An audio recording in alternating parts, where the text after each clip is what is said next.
Sabaton are up next. The war to end all wars. Will it be the Sabaton album to end all Sabaton albums? Everyone's favourite or least favourite war-themed, camo-wearing power metal band, who by this point are indisputably massive. Like, if you have been a British or American skeptic to a silly Swedish band writing songs about the horrors of warfare that sound like Europop, at the very least, no one can question why it is relevant to cover them anymore, as people here have kind of held out on for an unhealthily long time. They are doing an arena tour here for this album that's jumped up from the one Wembley date last time to a full arena tour. And this, if you count Metalizer, which I'm never quite sure if you do or not, but if you do, this is their 10th album. A band 2 decades now into a career where, you know, who knows, of course, how long they will go. Priest are on fucking 50 years, but I have begun to feel in this stage of Sabaton's career that this is a band who have a lot of albums, and the records they are making sound like a band who have a lot of albums behind them.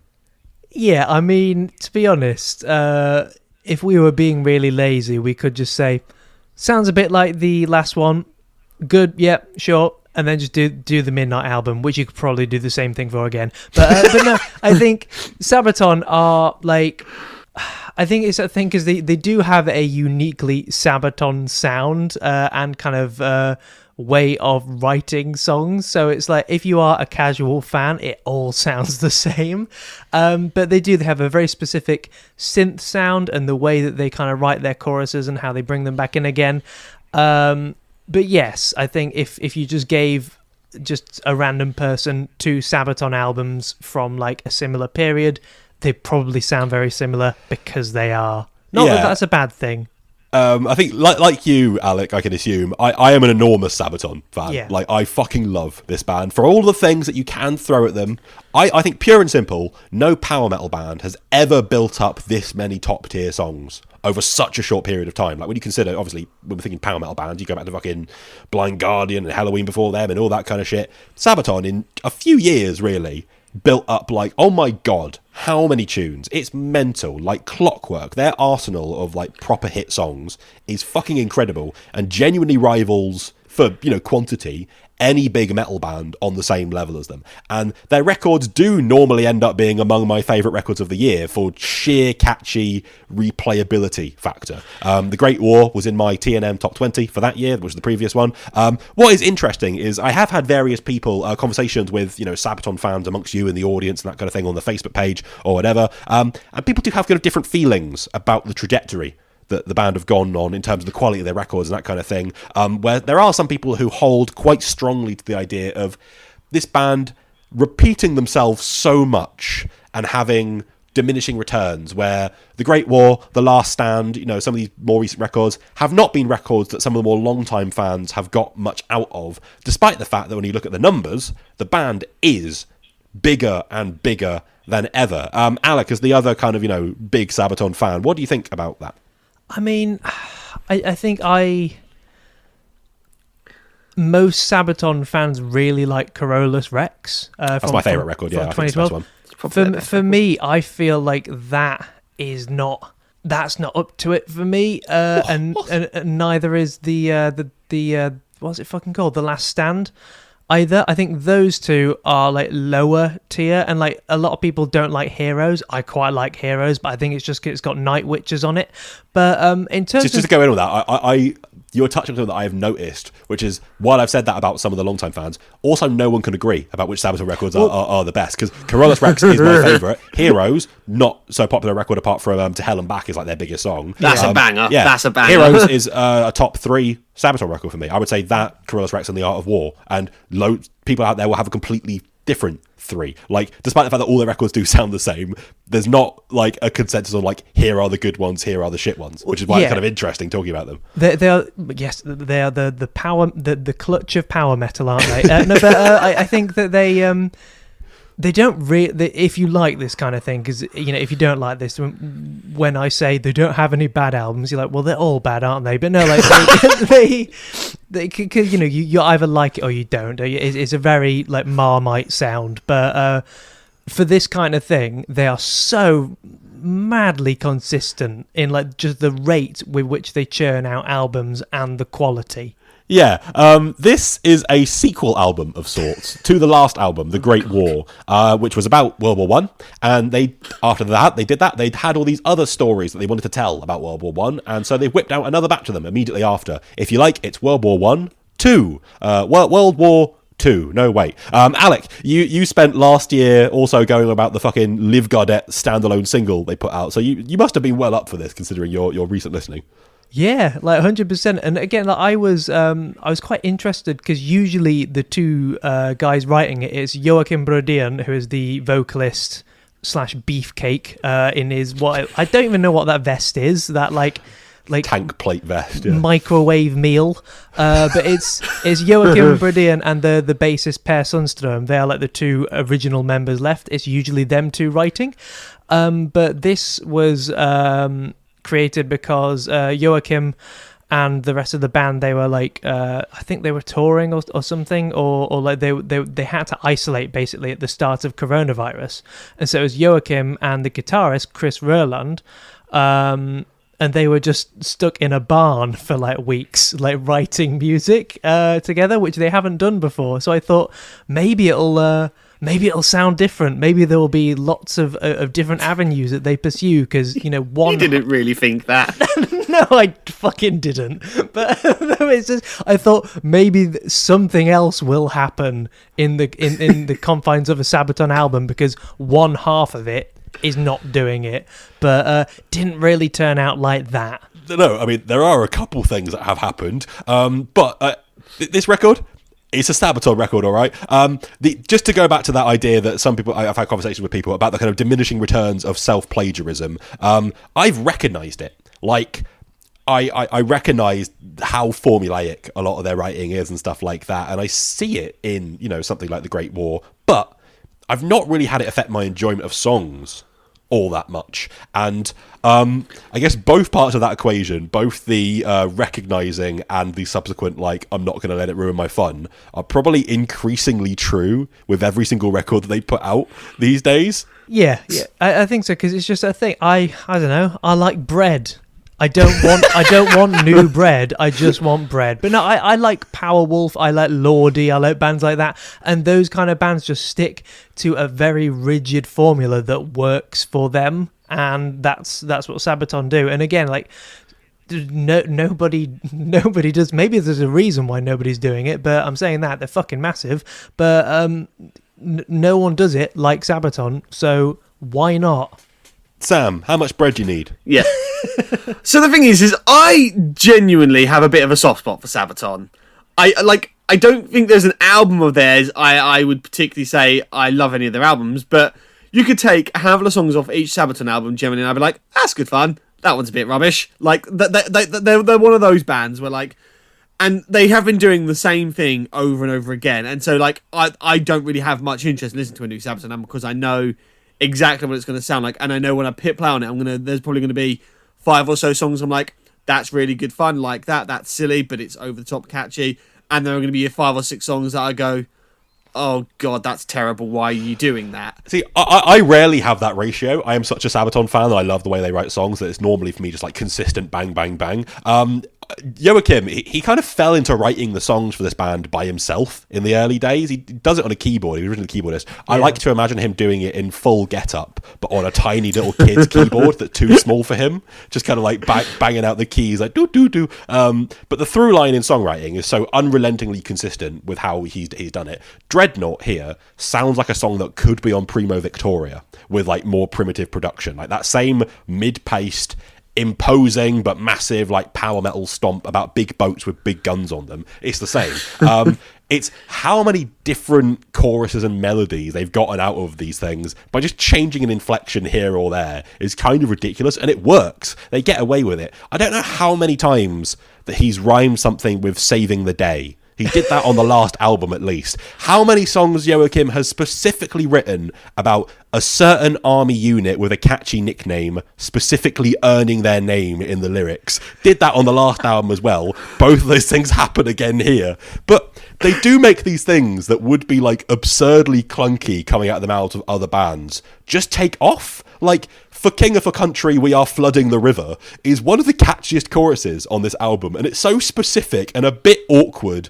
A cog in the war machine, October of 1914, but it goes off. Fucking nailed it. Sabaton, great. It's the way it lives. 1914, like it's drama. It's even like the strike at 0 hour with overwhelming firepower. I'm sure he's probably written that exact hook in like similar words at some point, but it is big. It's undeniable. Like it is the most sort of Sabaton like catchy line imaginable, but it kind of they make it work. Yeah, like there is a lot of that on the song where you kind of go like, it's the conviction, it's the kind of like love for it that makes Sabaton get away with some of the things in the sound that other bands wouldn't necessarily do. That hook though, that strike at 0 hour with overwhelming firepower, like if Bruce Dickinson or like Rob Halford were doing that, we'd all be like screaming, wow, that's amazing. But because it's fucking this like balding Swedish man in camo trousers, it's like always a bit silly in it. And like you're talking about the variation and like him using the same words, overwhelming firepower in Stormtroopers compared with the song immediately afterwards, Dreadnought, where he goes unrivaled firepower, like he's like Christopher Walken or something. Like, can't say they don't have depth, but yeah, no, I mean, like again, a lot of this is it is very similar. At some point, they pretend to be Irish on the Unkillable Soldier, with the that song on the edge of madness, in times of sadness. That's a tune. That's a fucking. I'd have a jig to that. Shot through the eye, like never. when he just screams "shot through the eye," like I just started laughing just because it is serious. Like they are singing about serious stuff, but it's just the way it is delivered is. It is jubilant, and so when he shouts things like that, it can be a bit funny. I love it, I enjoy it, but it is so over the top. It's like an opera. Yeah, that chorus it's just immediately sticky pop metal songwriting. It's patented Sabaton. What you were saying about Stormtroopers, that's in line with, Night Witches, obviously Ghost Division being the archetypal one of that kind of like, Joachim runs on stage to the song, fucking going at it, or for the opening of the set, like so much melody hitting you per fucking muscly second heavy metal is what I come for this band for, and they do it. The Great War, I was really impressed at both the consistency of how big the songs were and how sonically big they've been able to make it sound with fucking, they were throwing money at like symphonic metal parts and choirs and stuff. There's that song, The End of the War to End All Wars, which sounds like fucking Epica have written it or something. This one, I think it's just a pretty good Sabaton record. Like, they've started putting in that kind of, big money elements. There are a couple of, like, big choir parts on this, like, big male choir parts that sound like Interferum, suddenly, on Stormtroopers and the Unkillable Soldier, that kind of, that was a bit of a surprise. That's about as big as you're getting. In general, it's another batch of those to, I would say, a slightly more generic standard. But it's still one of a kind as Sabaton, which is why I've got no problem lapping it up. And really, when I look at this, like I was coming out with all these complaints of like, this, self-plagiarism, whatever. And I go, I still like all of these songs like a hell of a lot. Sarajevo is basically a scene establishing song. It's not really a song in its own right. It has quite a memorable refrain, but it's basically that popping up occasionally in between verses of a woman narrating the beginning of World War One. The narration on this, Sabaton have, in recent years, have kind of, with the amount of, with their increased resources, they've been upping their own position as military historians, much to the chagrin of some people out there. The bigger they've gotten, did you see the thing about them stepping in to stop the closure of some history museum, and to celebrate they fired a big cannon?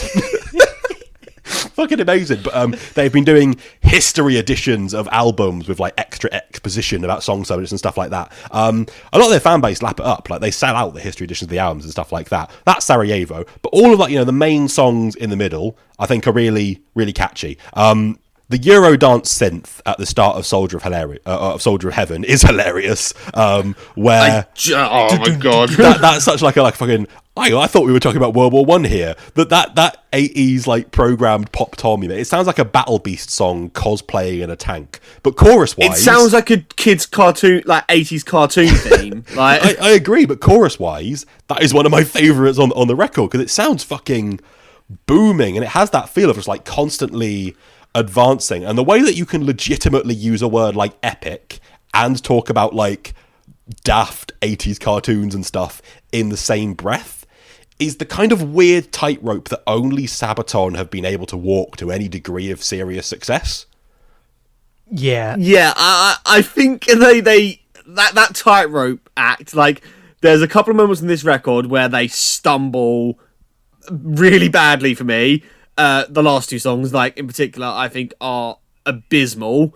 But the stuff that is good on this album, where they get that balance between the kind of, like, overblown stupidity, but with a kind of sincere love, and then just good heavy metal, like Hellfighters, I think is brilliant. Yeah, I mean, that song, at the like, toll of that the song bell just goes, Yeah. like, riff goes hard. It is just a great heavy metal song that I'm like, that's the sort of song I want from Sabaton, where they get that balance spot on. Yeah, that song, I agree. I do like the kind of, even though when you see them live, it's just a big bombastic, fun, heavy metal show, I do like the kind of darker, more ballistic Sabaton songs where, like, Hellfighters, through the OTT language of heavy metal, they do conjure that feeling of, like, you know, mass scale warfare. That's a great song. They single-handedly end sexism with Lady of the Dark, big raise your hand stuff. We're going to save the last song till the very end. You have just gone out on a limb saying that you do not like Christmas Truce. Am I right there, I think Zach? Christmas Truce is awful. I hate it. What? Well, when it was the when it was fucking Carol released of as, the Bells thing and all that, I'm saying, oh, shut up. It's a heavy metal M&S advert. when it Yeah, was released as a exactly. single, Rubbish. we all had a bit of a giggle about it, not least due to the truly unfortunate animated music video where I think the best day in the TNN Discord was when we were all talking about that video. But from that being released, the chorus did stay in my head for weeks after. And I do think, in the context of a record where a bunch of these songs are very familiar, like Heard You Do This a Million Times Before type songs, Christmas Truce genuinely has its own identity in their catalogue. Whether you want to go with it or not, they've never done a fucking melancholic snow falling on Christmas morning show tune ballad where they commit so hard to the bit with the fucking we are all friends going up like a carol. I can't help but respect it. And when it slams as like a euphoric arms around each other refrain, I think the song, it stands out and kind of, you're never going to forget that song in the way that while all the songs are good, you might some of the others.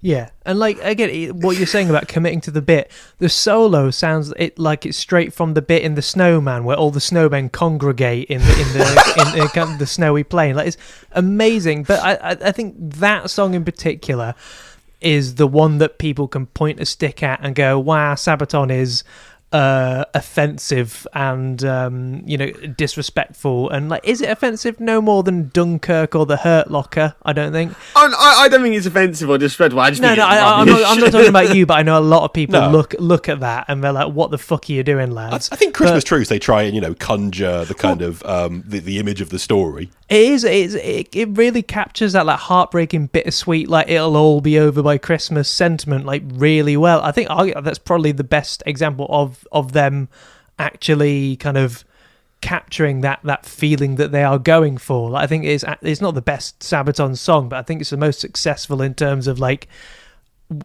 being in the place that they're trying to tell you to be. I think they've got a few really good examples of that, but it's certainly it's one of those kind of songs for them. Can't say that about the next song where it goes, because I have spent ungodly amounts of hours listening to Sabaton, like far more than mere mortals. It takes a lot for me to actually laugh and dismiss something that they are doing. When people do bring up how at odds the weight of their subject matter is with how they deliver it. Like, I am someone who can find the beauty and the emotion in overblown heavy metal storytelling. Not everyone can. I can. That's fine. I guess I give Sabaton quite a bit of goodwill when it comes to, again, that kind of historical side of what they do. And I guess, trying to conjure those images and tell those stories of things people did and events that happened. When I tell you that Versailles made me howl with laughter the first time it came in, when that fucking big major key send the treaty to end all war, it sounds like the Gungan celebration music at the end of the Phantom Menace. It's fucking insane.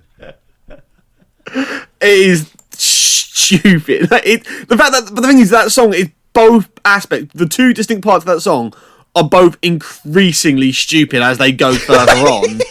The narration, the second like verse of the narration is the funniest thing I've heard in a while. When it's like, Russia tend to their own hours. Yeah, a violent revolution. And elsewhere, in the underground, something is growing in the dark. Woo! It's fucking daft. And then you get the final chorus where I think like every line has the word war in it twice. So they end up saying it like 22 times across like just like a minute. I'm just like, stop saying war. There's Sabaton. I think they can stop saying war. Don't mention the war.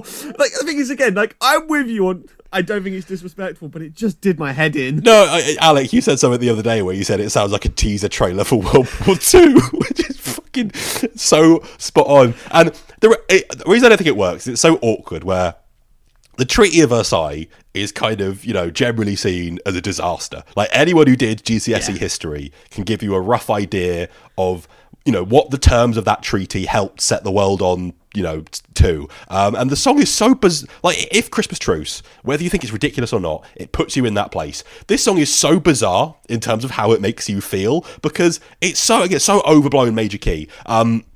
It then has that change into the final chorus where it tries to go to be dark and dramatic again as the song goes, or is it the war that ends all war? It's so ham-fisted, and it's made worse by the fact that when the second half of the song, when it reverts back to its original kind of darker key, is set up in Sarajevo at the beginning of the album. If you have listened to this song on Spotify, it's not on the digital versions of the album, Sarajevo. That they've taken that as a kind of physical only song, which, you know, buy the album, whatever. But if you listen to it on streaming service, it's even more bizarre and out of nowhere when they get to that end song, because you've only got one of those two bookends, and it's a moment where that is the moment where the complexity of Sabaton's subject matter vastly outruns their reach as musicians of just going like, you know, big major key celebration. Oh no, it might not be what it seemed. I love them, but it's so fucking clunky. It's just good. Bless them for trying, and I get it. They're trying to put you in the moment of like what people felt at the time or something like that. But it's just so silly. So daft, and like, can war really end all war? Like, oh god, shut up. I love a bit of tin whistle, whatever. Yeah, I mean, it is daft in it, but I did find that weird again, because I was listening to it the other day on Spotify, and I was like, where's Sarajevo? That completely invalidates Versailles being here. It's very strange. Yeah. Everything in the middle, though, I had my fun with this. Like, cracking, yeah. The Great War, Fields of Verdun was a song that I just kept replaying and replaying and replaying for like actual months, that whole year basically. And then when I wore that one out, it was like, oh fuck, here's 82nd All the Way too, and I could play that for months and months and months. This is the first Sabaton album in their kind of modern incarnation that I think doesn't have like a couple of career best setlist always please songs on them, and it does have a couple of disaster moments, but I'm a mark for Sabaton, and it's still one of the catchiest sets of songs we've had this year regardless. Yeah, this is still like an 8 out of 10. It's still it's sharp intake of breath from sound. Yeah. I'm sorry. It's hard to assign scores. Let's not do it. There's a reason we don't. But most of it is a really fun Sabaton record, if one of the weaker ones they've put out. Far more time on Sabaton than most of you probably want us to do, but seriously, there were moments in that record that warranted highlighting. Jesus Christ. A lot of really good shit too. We love Sabaton. The war to end all wars, or is it?